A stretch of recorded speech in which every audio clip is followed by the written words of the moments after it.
Salut les gars, bienvenue sur Perlimpinpin News. Oh là là, les gars, bienvenue. Nouvelle journée en France ou quoi ce week-end? Une journée dans les transports en commun comme d'habitude, qu'est-ce qui se passe? Pour faire une démonstration de ce qui est arrivé, ok? Alors là, il y a mon Jones qui est là avec sa copine, et moi je suis l'agresseur Jones.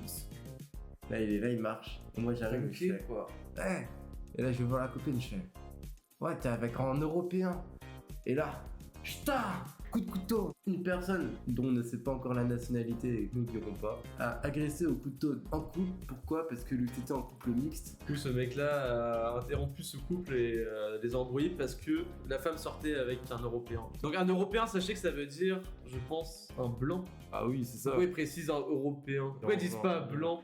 Imagine, c'est un blanc qui agresse un homme noir qui est avec un homme blanc. Que ils auraient mis Européen ou homme blanc qui agresse un homme noir? Moi, je pense qu'ils auraient dit acte raciste d'un homme blanc.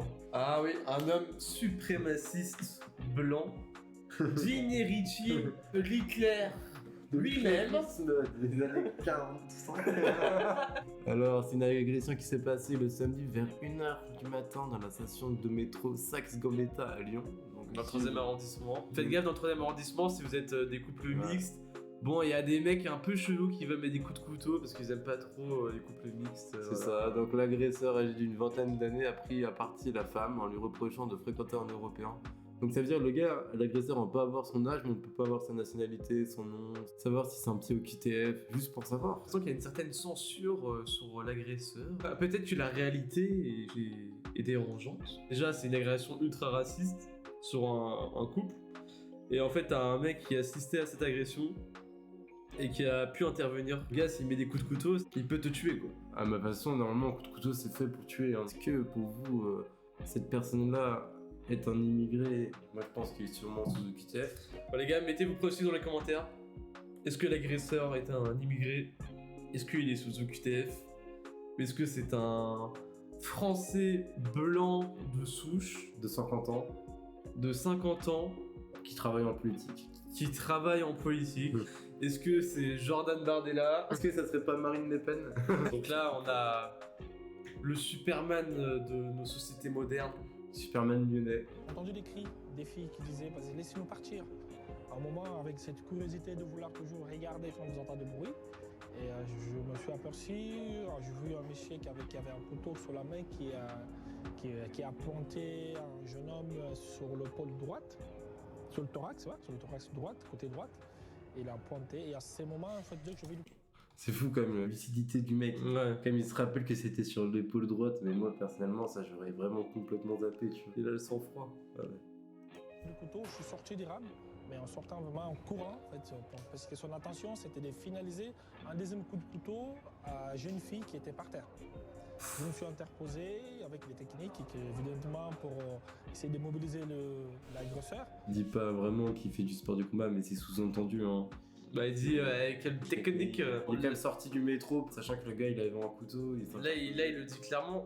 L'agresseur, là, il allait mettre un deuxième coup de couteau à la jeune fille. Ouais.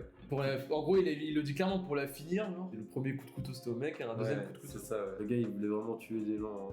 J'ai récupéré le couteau, je l'ai sorti dans la foule, parce qu'il y avait une petite foule là-bas, je l'ai sorti de la foule, je l'ai mis hors sécurité, qui moi-même aussi je suis en sécurité. Et jusqu'à l'arrivée de la police, que je me suis, en fait, je l'ai donné à la police.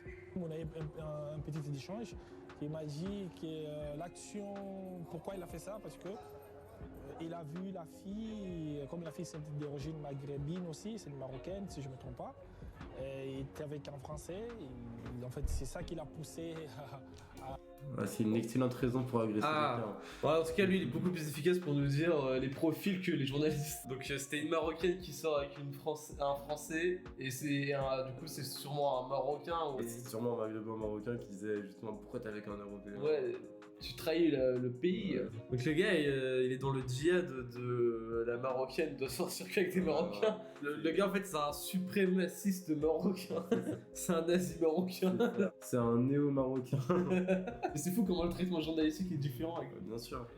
Ça, c'est juste du patriotisme. attaquer le jeune homme et il voulait soit attaquer la fille.